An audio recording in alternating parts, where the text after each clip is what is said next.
ॐ भूर्भुवः स्वः तत्सवितुर्वरेण्यं भर्गो देवस्य धीमहि धियो यो नः प्रचोदयात्। ॐ शान्ति शान्ति शान्तिः। Namaste my dear friends. This is my fourth video on the Inspired Talks by Swami Vivekananda. Here is the beginning of this video. The whole world for me, not I for the world. Good and evil are our slaves, not we theirs. It is the nature of the brute to remain where he is, not to progress. It is the nature of man to seek good and avoid bad. It is the nature of God to seek neither, but just to be eternally blissful. Let us be gods, make the heart like an ocean, go beyond all the trifles of the world, be mad with joy even at evil, see the world as a picture and then enjoy its beauty, knowing that nothing affects you. Children finding glass beads in a mud puddle, that is the good of the world. Look at it with calm complacency. See good and evil as the same. Both are merely God's play. Enjoy all. My master Paramhamsa Ramakrishna used to say, all is God, but tiger God is to be shunned.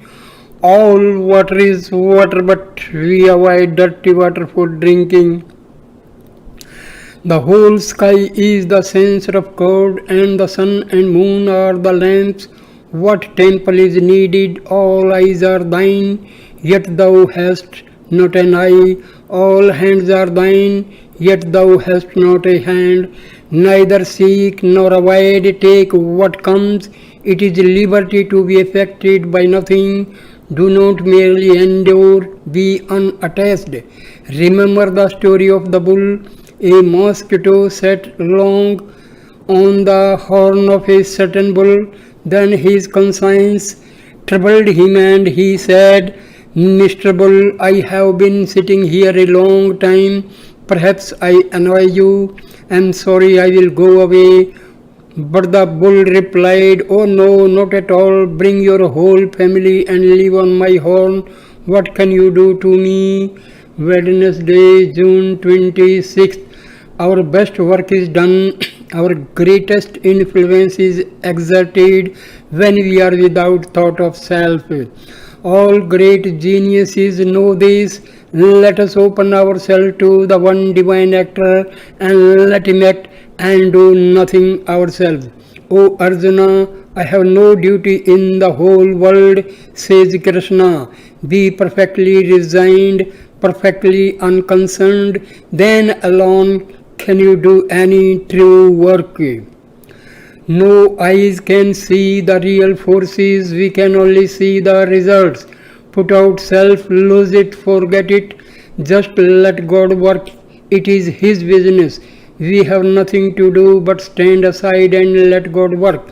The more we go away, the more God comes in. Get rid of the little I and let alone only the great I live. Little I here, little I means ego and great I is Atma. So try to understand the difference. Little I is ego and great I is Atma or Brahma. We are what our thoughts have made us, so take care of what you think. This is a very, very good statement. A man is what he thinks. Because our actions are preceded by thoughts. If thoughts are positive, definitely our deeds will be positive. So we must be very, very careful while thinking. We must always have positive thoughts so that these thoughts will be followed by positive deeds by us, and these positive deeds will produce positive sanskaras, subtle positive impressions in our chitta. So we must always think positively, never think negatively. Negative thoughts have a very bad effect on our chitta. Words are secondary, thoughts live, they travel far. Each thought we think is tinged with our own character, so that for the pure and holy man, even his jest or abuse will have the twist of his own love and purity and do good. Desire nothing, think of God and look for no return. It is the desireless who bring results. The begging monks carry religion to every man's door, but they think that they do nothing, they claim nothing. Their work is unconsciously done. If they should eat of the tree of knowledge, they would become egoists, and all the good they do would fly away.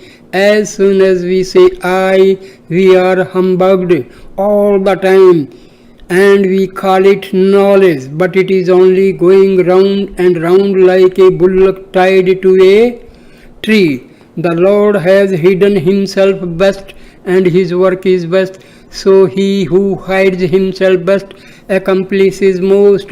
Conquer yourself, and the whole universe is yours. In the state of sattva, we see the very nature of things. We go beyond the senses and beyond reason. The adamantine wall that shuts us in egoism, we refer everything to ourselves, thinking I do this, that and the other. Get rid of this punny I, kill this diabolism in us. Not I but thou, say it, feel it, live it. Until we give up the world manufactured by the ego, never can we enter the kingdom of heaven. None ever did, none ever will. To give up the world is to forget the ego, to know it not at all, living in the body but not of it. This rascal ego must be obliterated. Bless men when they revile you, think how much good they are doing you. They can only hurt themselves. Go where people hate you. Let them thrash the ego out of you, and you will get nearer to the Lord. Like the mother monkey, we hug our baby, the world, as long as we can, but at last, when we are driven to put it under our feet and step on it, then we are ready to come to God. Blessed it is to be persecuted for the sake of righteousness. Blessed are we if we cannot read, we have less to talk, take us away from God. Enjoyment is the million-headed serpent that we must tread underfoot. We renounce and go on, then find nothing and despair. But hold on, hold on. The world is a demon. It is a kingdom of which the punny ego is king. Put it away and stand firm. Give up lust and gold and fame and hold fast to the Lord. And at last we shall reach a state of perfect indifference. The idea that the gratification of the senses constitutes enjoyment is purely materialistic. There is not one spark of real enjoyment there. All the joy there is a mere reflection of the true bliss. Those who, here I just tell you, the actually happiness and bliss lies in our spiritual heart, that is with the Atma. Because Atma is bliss and peace. Sometimes we feel very happy, that is the reflection of the real bliss that is with the Atma. So, objects, they never give us bliss. That bliss is nothing. By the mind, bliss is felt. That is only reflection of the real bliss present in our Atma.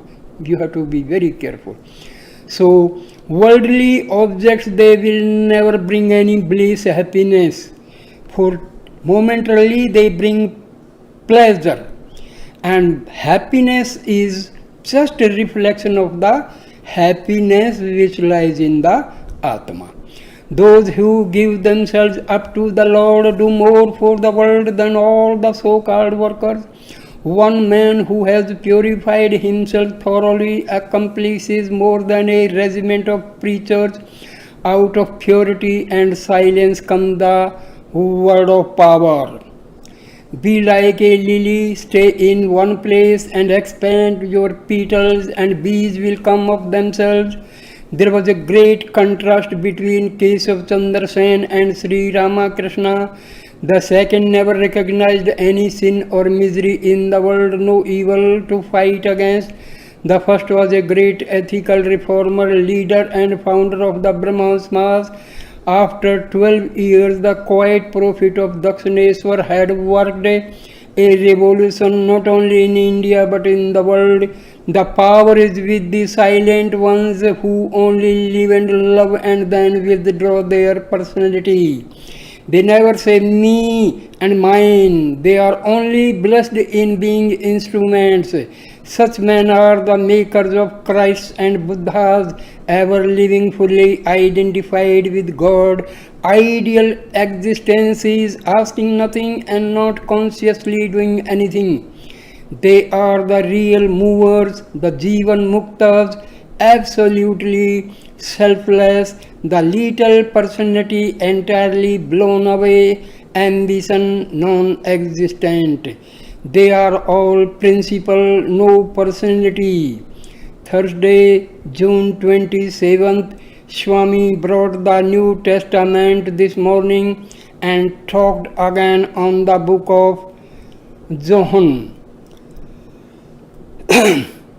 Muhammad claimed to be the comforter that Christ promised to send.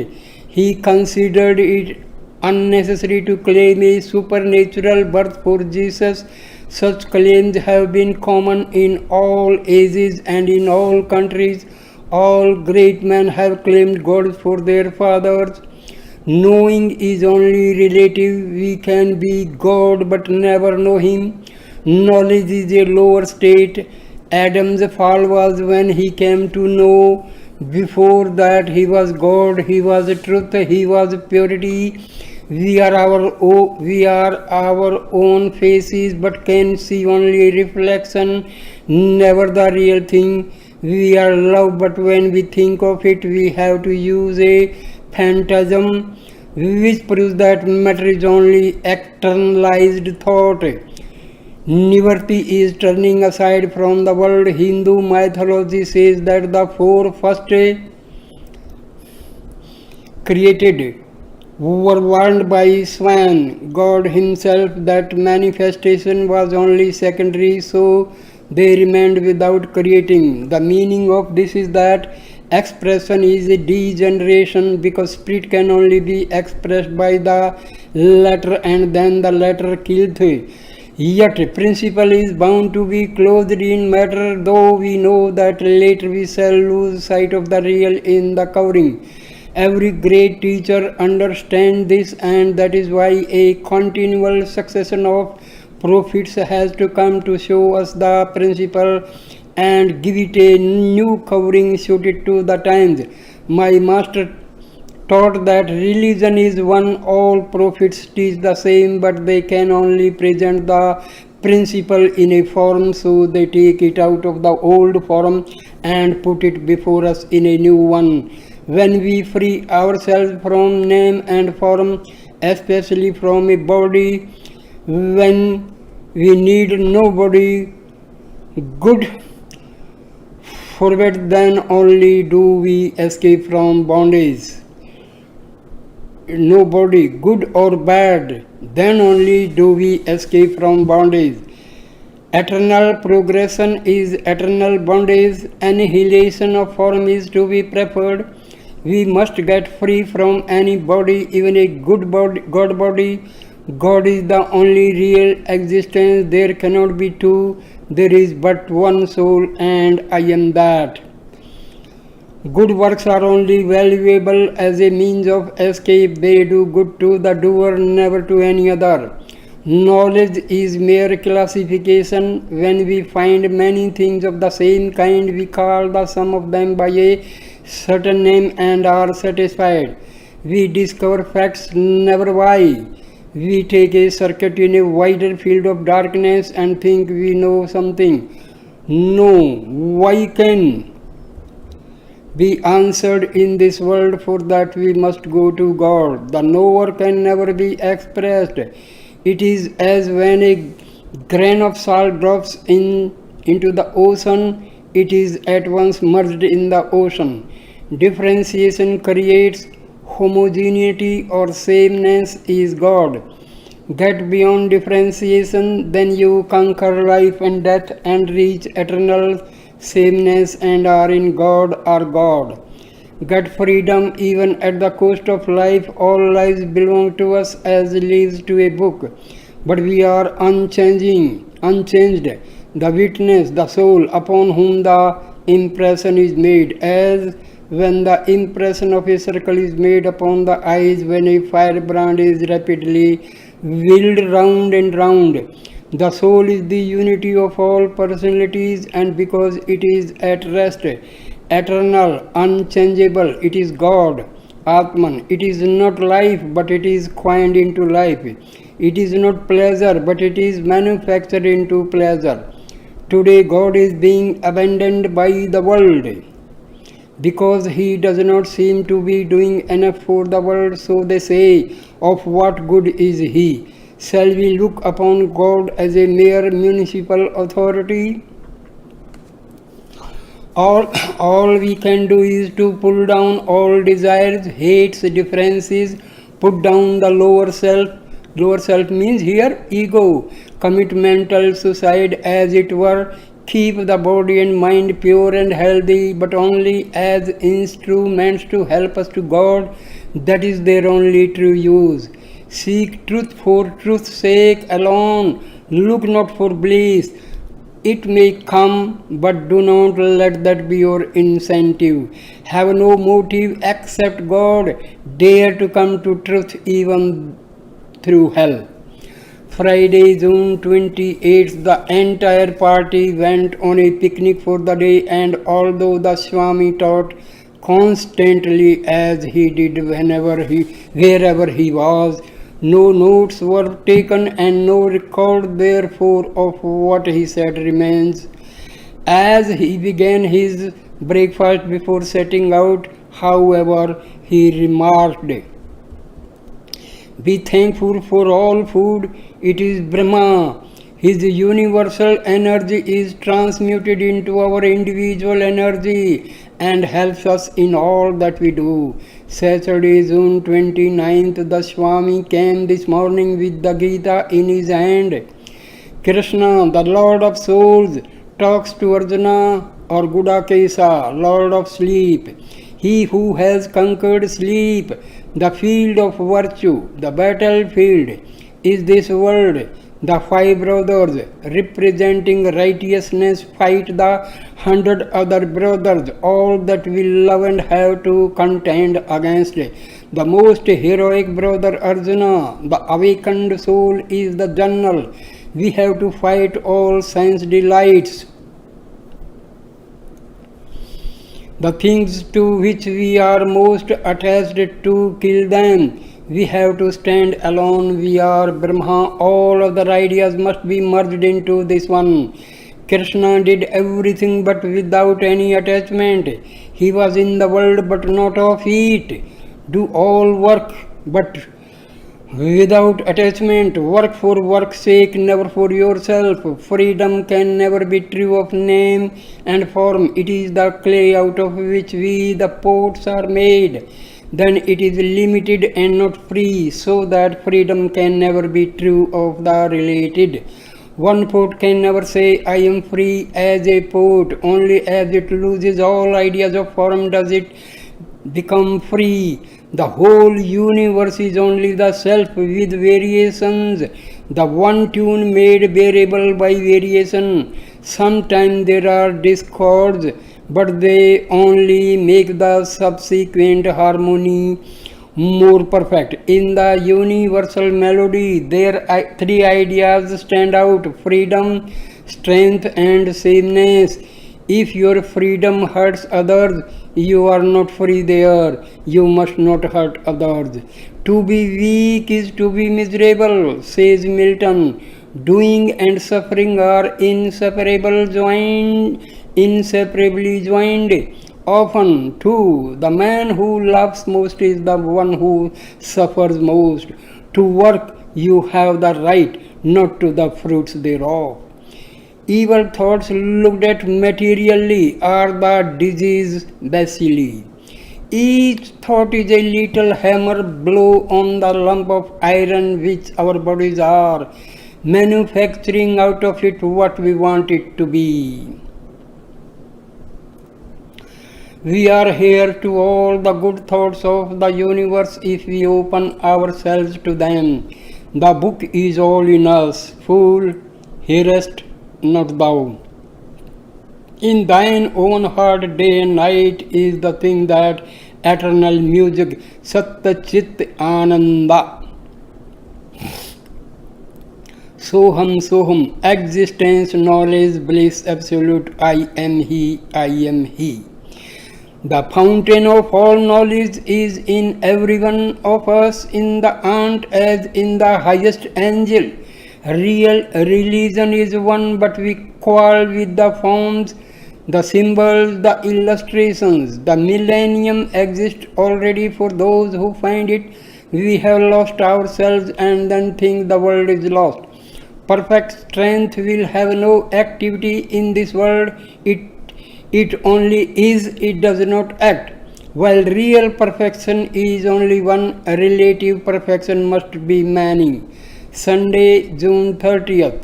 To try to think without a phantasm, it is try to make the impossible possible. We cannot think mammalia without a concrete example. So with the idea of God, the great abstraction of ideas in the world is what we call God.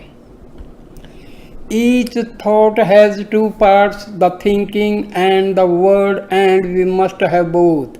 Neither idealist nor materialist are right. We must take both idea and expression.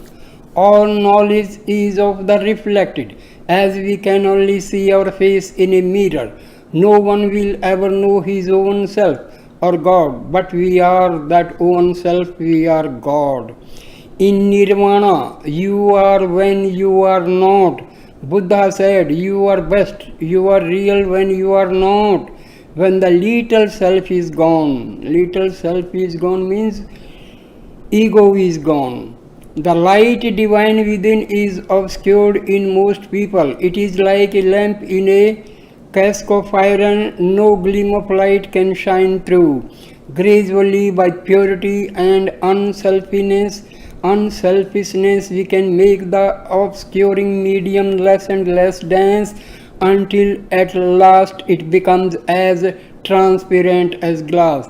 Sri Ramakrishna was like the iron cask transformed into a glass cask through which can be seen the inner light as it is. We are all on the way to become the cask of glass and even higher and higher reflections.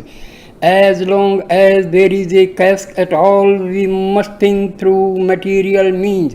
No impatient one can ever succeed. Great saints are the object lessons of the principle, but the disciples make the saint the principle and then they forget the principle in the person. The result of Buddha's constant in weighing against a personal God was the introduction of idols in India. In the Vedas, they knew them not because they saw God everywhere, but the reaction against the loss of God as creator and friend was to make idols, and Buddha became an idol. So too with Jesus. The range of idols is from wood and stone to Jesus and Buddha, but we must have idols. Violent attempts at reform always end by retarding reform. Do not say you are bad, say only you are good but be better. Priests are an evil in every country because they denounce and criticize, pulling at one string to mend it until two or three others are out of place.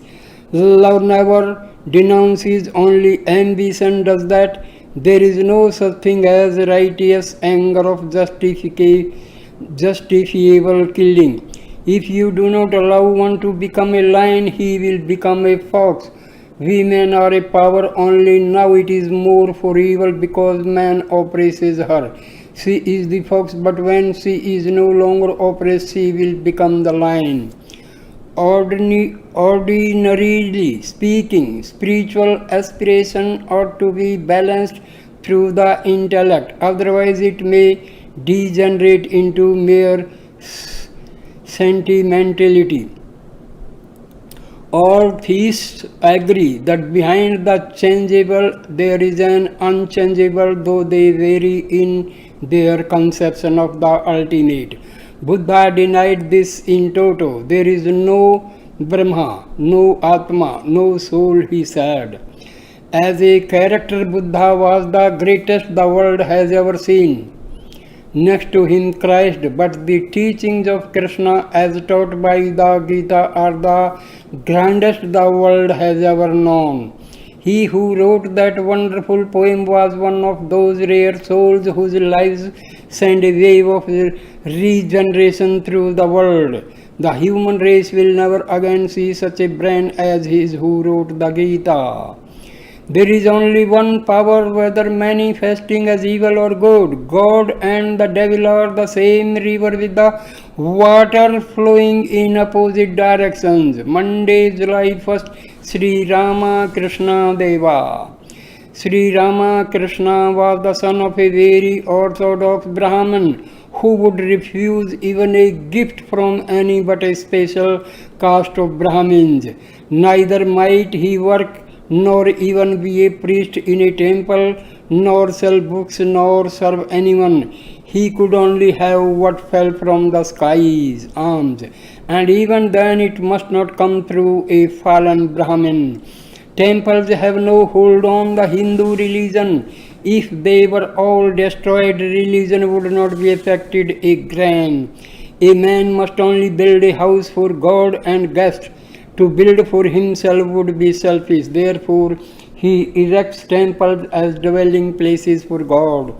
Owing to the extreme poverty of his family, Sri Ramakrishna was obliged to become in his boyhood a priest in a temple dedicated to Divine Mother, also called Prakriti or Kali, represented by a female figure standing with her feet on a male figure, indicating that until Maya lifts, we can know nothing. Brahma is neuter, unknown and unknowable, but to be objectified, he covers himself with a veil of Maya, becomes the mother of the universe, and so brings forth the creation. The prostrate figure, Shiva or God, has become Sava, dead or lifeless, by being covered by Maya. The Jnani says, I will uncover God by force, Advaitism, but the dualist says we will uncover God by praying to Mother, begging her to open the door to which she alone has the key.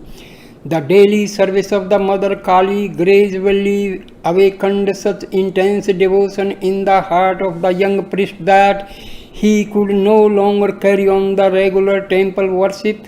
So he abandoned his duties and retired to a small woodland in the temple compound, where he gave himself up entirely to meditation. These woods were on the bank of the river Ganges, and one day the swift current bore to his very feet just the necessary materials to build him a little hut. In this hut he stayed and wept and prayed, taking no thought for the care of his body or for aught except his divine mother. A relative fed him once a day and watched over him. Later came a girl sannyasin or ascetic to help him find his mother. Whatever teachers he needed came to him unsought. From every sect, some holy saint would come and offer to teach him, and to each he listened eagerly. But he worshipped only Mother. Allah, all to him was Mother. Sri Ramakrishna never spoke a harsh word against anyone. So beautifully tolerant was he that every sect thought that he belongs to them. He loved everyone. To him all religions were true. He found a place for each one. He was free, but free in love, not in thunder. The mild type creates, the thundering type spreads. Paul was the thundering type to spread the light. The age of St. Paul, however, is gone. We are to be the new lights for this day. A self-adjusting organization is the great need of our time. When we can get one, that will be the last religion of the world. The wheel must turn, and we should help it, not hinder. The waves of religious thought rise and fail, and on the topmost one stands the prophet of the period. Ramakrishna came to teach the religion of today, constructive, not destructive. He had to go afresh to nature to ask for facts, and he got scientific religion, which never says believe, but see. I see, and you too can see. Use the same means, and you will reach the same vision. God will come to everyone. Harmony is within the reach of all. Sri Ramakrishna's teachings are the gist of Hinduism. They were not peculiar to him, nor did he claim that they were. He cared not for name or fame. He began to preach when he was about 40, but he never went out to do it. He waited for those who wanted his teachings to come to him.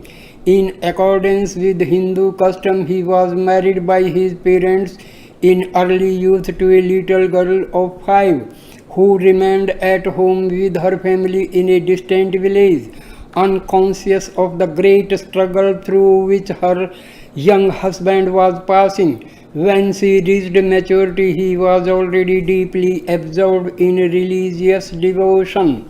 She travelled on foot from her home to the temple at Dakshineswara, where he was then living, and as soon as she saw him, she recognized what he was, for she herself was a great soul, pure and holy, who only desired to help his work and never to drag him down to the level of the Grihastha householder.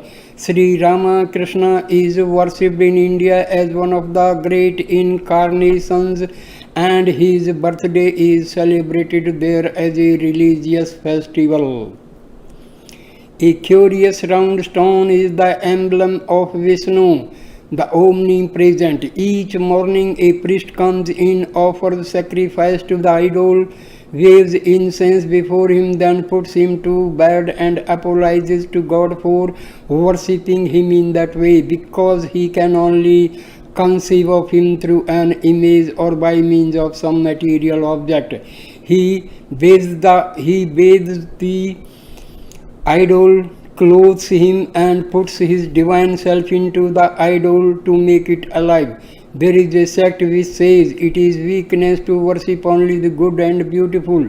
We ought also to love and worship the hideous and the evil.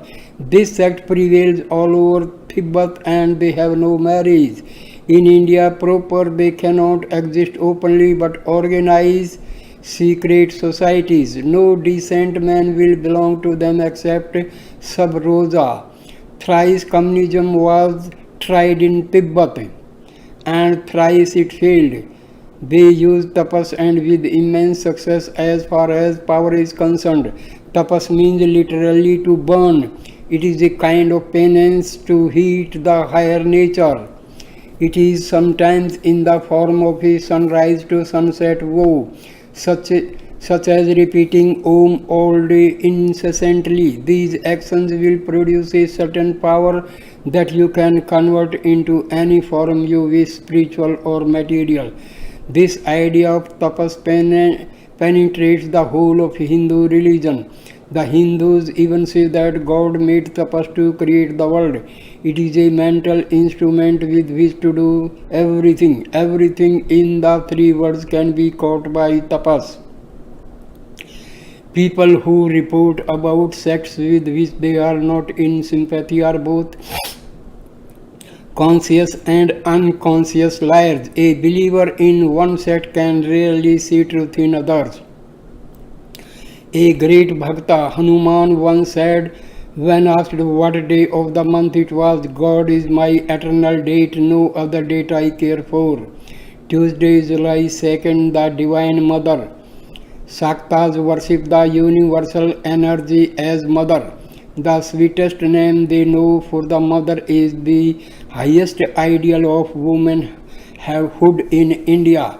When God is worshipped as mother, as love, the Hindus call it the right-handed way, and it leads to spirituality but never to material prosperity.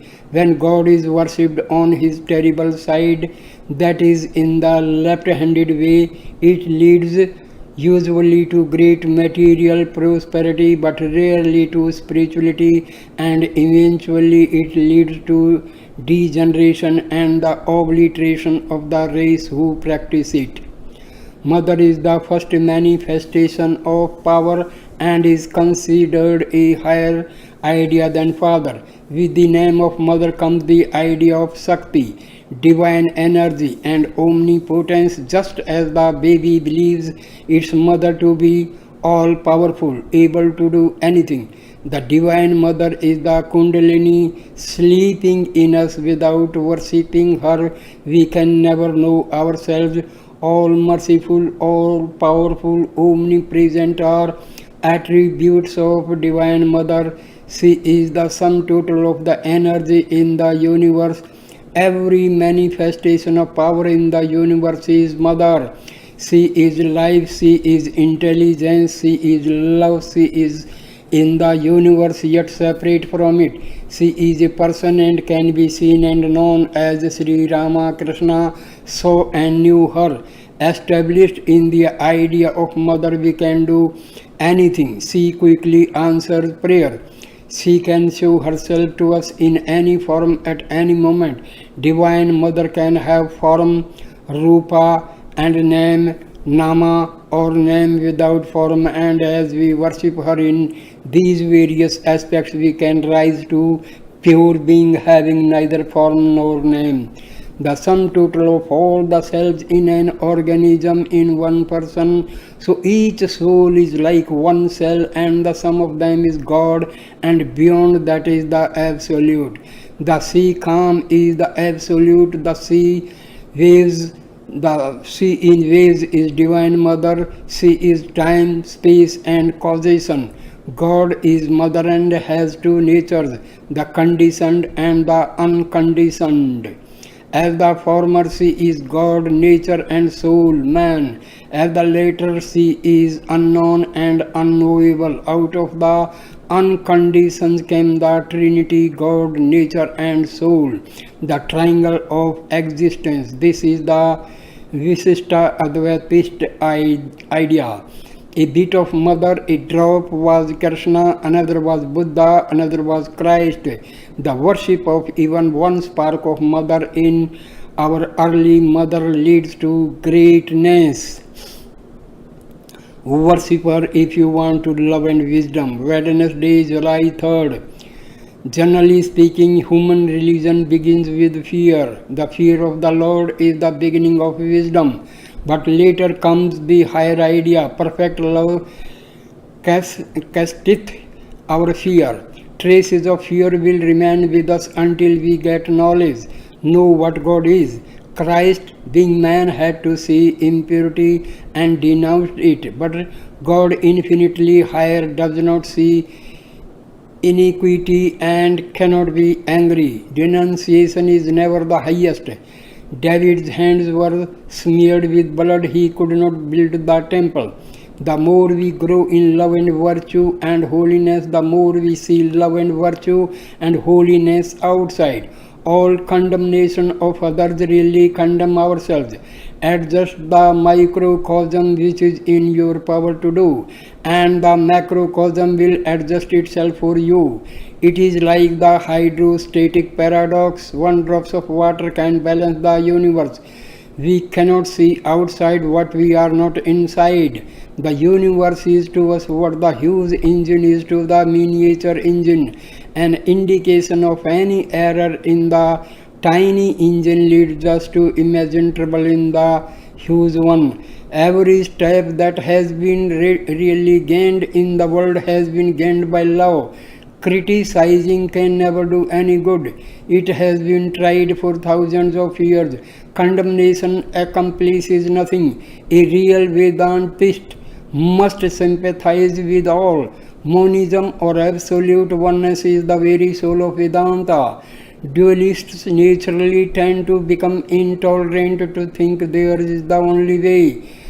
The Vaishnavas in India, who are dualists, are a most intolerant sect. Among the Saivas, another dualistic sect, the story is told of a devotee by the name of Ghantakarna or the bell-eared, who was so devout a worshipper of Shiva that he did not wish even to hear the name of any other deity.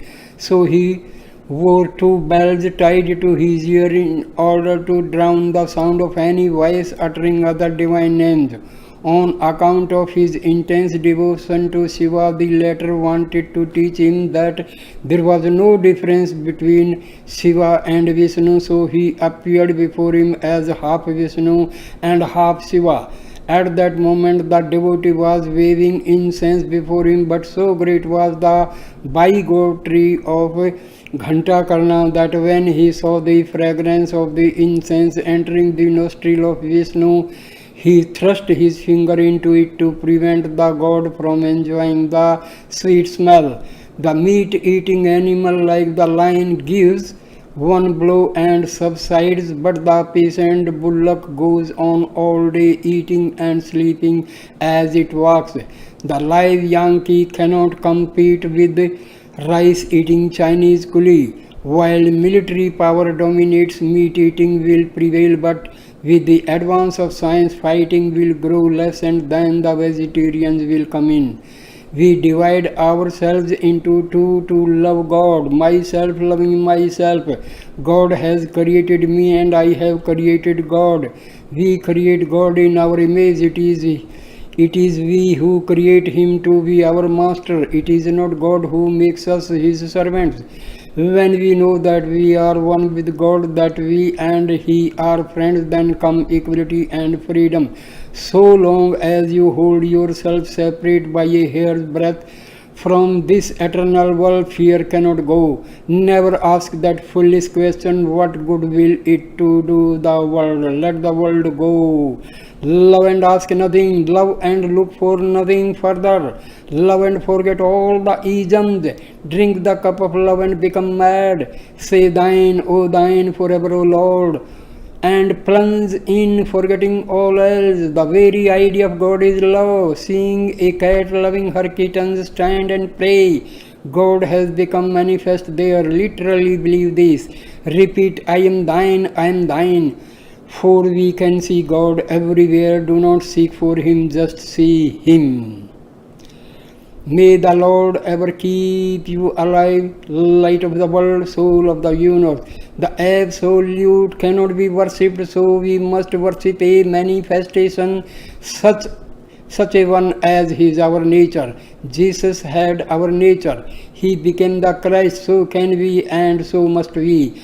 Christ and Buddha were the names of a state to be attained. Jesus and Gautama were the persons to manifest it. Mother is the first and the highest manifestation next to the Christ and Buddhas.